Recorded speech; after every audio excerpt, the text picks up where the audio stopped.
भाई क्या नाम हो आपका? व्योम। आप कहाँ से आए हैं? मैं इधर लखनऊ का ही रहने वाला हूँ। आप लखनऊ के रहने वाले, अभी आप इको गार्डन में आए, किस लिए आए यहाँ पर आप आए हो? मैं बस देखने आया था इधर चीजें हो कैसी रही हैं। मतलब मैं सीजेपी का सपोर्टर नहीं हूँ, पर मैं देखने आया था कि लोग इधर। देखिए सीजेपी जो है वो मेन एजेंडा तो उनका पेपर लीक है, पर उसके साथ साथ काफी ज्यादा एजेंडा जोड़ दिया गया है। जो मूवमेंट इन्होंने यूथ को एक आवाज देने के लिए शुरू किया था, वो अब इन्होंने एक एंटी बीजेपी मूवमेंट में बदल दिया है। तो मुझे इसी से थोड़ी दिक्कत थी, तो मैं इधर देखने आया कि क्या हो रहा है। तो मतलब जो ये काकरोच जनता पार्टी अभिजीत जी ने बनाया, अभी हाँ। वो यहाँ पर भी आए होते, लेकिन अभी वो जा चुके हैं। हाँ। तो अभिजीत जी कहीं ना कहीं एक राजनीतिक अपना जो है पार्टी तैयार करना चाहते हैं कि बीजेपी का जो है विरोध किया जाए और देश में अपनी एक जो है पार्टी अलग गठित की जाए, ऐसा आपको लग रहा है? हो भी सकता है, नहीं भी हो सकता है। देखिए उनका जो ओरिजिनल गोल वही है कि यूथ को आवाज दें।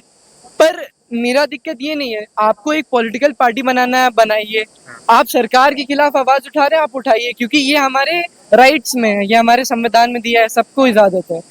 पर आपने ये मूवमेंट शुरू किया था एक अनबायस्ड पार्टी होके कि आप सबको बुरा करेंगे, जो जहां गलत कर रहा है आप उसे उसके खिलाफ आवाज उठाएंगे। पर आपने वो स्ट्रिक्ट एंटी बीजेपी मूवमेंट कर दिया है। जैसे कि करंट आपका सोल्यूशन है जो भी पेपर लीक हुआ है, कि आप एजुकेशन मिनिस्टर को हटा दीजिए। पर क्या जो नया एजुकेशन मिनिस्टर आएगा, क्या वो पेपर लीक रोक देगा? नहीं, क्योंकि दिक्कत केवल एजुकेशन मिनिस्टर में नहीं है। हमारे देश में एक पेपर माफिया काम करता है, जितने पेपर होते हैं वो लीक कर देता है, खरीद लेता है। ये दिक्कत है, ये सिस्टम में दिक्कत है। इसे कोई एक इंसान नहीं बदल सकता, इसमें बहुत टाइम लगेगा। ये लॉ एंड ऑर्डर इशू है, ठीक। इसमें करप्शन भी इन्वॉल्व है। पर इधर सीजेपी वाले क्या करते हैं, जब भी जनता गुस्से में होती है तो उसे थाली पे एक सर चाहिए होता है किसी का। सीजेपी वालों ने थाली पे सर रख के दे दिया है, पर इसके आगे वो नहीं बढ़ पा रहे हैं। हम लोगों ने एजुकेशन, मैं तो मानता हूँ कि आप एजुकेशन मिनिस्टर को हटा दो, क्योंकि 7 साल में लगातार पेपर लीक हो रहा है, ठीक। पर उसके आगे भी तो आप कुछ करोगे ताकि ये चीजें दोबारा ना हो। वही है। नहीं, जैसे अगर एजुकेशन मिनिस्टर हट जाता है तो बाकी जो सिस्टम में बैठे लोग हैं पूरे देश में वो तो हटेंगे नहीं। वही तो जब तक पेपर लीक जो करवा रहे हैं उनके ऊपर कठोर कार्यवाही नहीं की जाएगी, तब तक आपको लगता है कि जो है ये पेपर लीक ये सारी चीजें रुकेंगी? नहीं, बिल्कुल नहीं रुक पाएंगी। जब तक ये जो लीक करने वाले हैं उन्हें आप नहीं पकड़ पाओगे, उन्हें आप पहचान नहीं पाओगे कौन कर रहा है, तब तक ये नहीं रुक पाएगा। तो कहीं ना कहीं जो युवाओं का मांग है कि आप सिर्फ अ, शिक्षा मंत्री को न हटाकर आप जो पूरे सिस्टम में बैठे हुए लोग हैं जो ये काम कर रहे हैं उनके ऊपर बड़ी कार्यवाही करनी हाँ, चाहिए। वही। अच्छा, अभी यहाँ पे जैसे कि लेखपाल, यूपी पुलिस, यूपी एसएससी जैसे एग्जाम का जो कह रहे हैं कि क्या नाम है री एग्जाम करवाया जाए, तो इन पर आप क्या कहना चाहोगे कि री एग्जाम क्यों यहाँ पर मांग उठाई कि री एग्जाम क्यों होना चाहिए? देखिए ऐसे हुआ क्या था, 2024 की बात मैं बता रहा हूँ। हाँ। लगभग 72 लोगों के नीट में फुल मार्क्स आ गए। हाँ। हो ही नहीं सकता, कभी नहीं हुआ ऐसा। नीट का पेपर बहुत मुश्किल होता है, पर मतलब मैं तो ह्यूमैनिटीज का स्टूडेंट हूँ, पर मैं खुद जानता हूँ, ठीक। उस टाइम पे भी री एग्जाम करवाना चाहिए था, क्योंकि अनफेयर एडवांटेज मिल जाता है काफी लोगों को। आप ये नहीं पता लगा सकते हो कि कितने लोगों को पेपर मिला था, ठीक। तो एक अनफेयर एडवांटेज मिल जाता है कि अगर मेरे पास पेपर होगा तो मेरे ज्यादा मार्क्स आ जाएंगे, जितने आने चाहिए थे उससे तो काफी ज्यादा ही आ जाएंगे, क्योंकि मैं पहले वाले में। तो बाकी बच्चे जो एग्जाम में बैठे हैं उनके लिए अनफेयर है, जिनको पेपर नहीं मिला होगा। तो इसलिए री एग्जाम जरूरी होता है। अच्छा, अभी आपने यहाँ पर देखा होगा कि जैसे ही अभिजीत जी आए, हाँ। जो यहाँ पे शिक्षक थे, जैसे कि एग्जामपुर के हमारे विवेक सर थे और ऐसे कई सारे यहाँ पे जो टीचर्स बड़े बड़े थे, उन्होंने जहाँ पे अभिजीत से वहां से अपने छात्रों को हटा लिया, वो अलग जगह पे बैठ के धरना प्रदर्शन करने के लिए। तो इसके पीछे क्या कारण हो सकता है? देखिए मेरे हिसाब से तो ऐसा करना ही नहीं चाहिए था। ये क्या है, ये जेनजी है, यूथ मूवमेंट है। हाँ। और आप देखेंगे इधर आपको यूथ नहीं दिख रहा है। हाँ। बहुत कम आपको बच्चे देंगे। एक तो जो प्रोटेस्टर्स आए उससे ज्यादा पुलिस वाले हैं, उससे ज्यादा मीडिया कर्मी हैं। तो ये जो यूथ मूवमेंट है वो महसूस ही नहीं हो रहा है।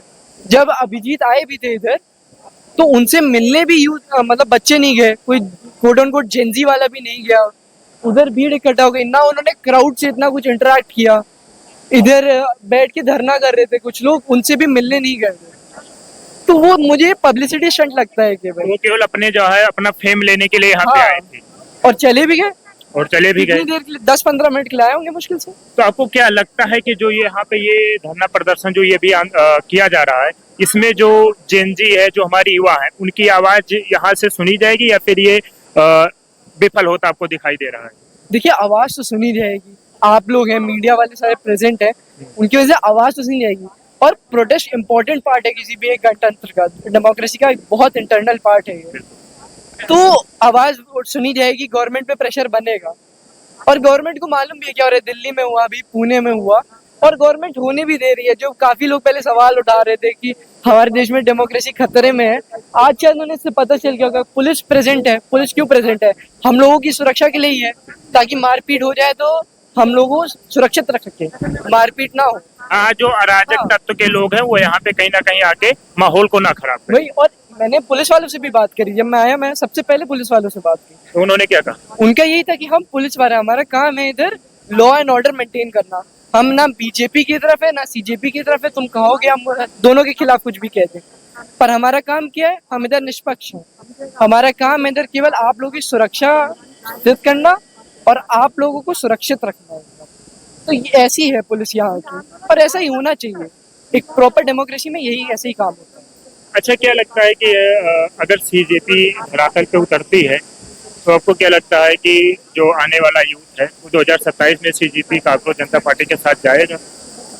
मुश्किल है, क्योंकि पहली चीज तो इनके जो आधे से ज्यादा फॉलोअर्स हैं वो वोटिंग एज के नीचे हैं। हाँ, जो प्रॉपर मेच्योर जनता है जो वोट दे सकती है वो इस्टेब्लिश पार्टीज को वोट देगी, जैसे कि कांग्रेस है, बीजेपी है।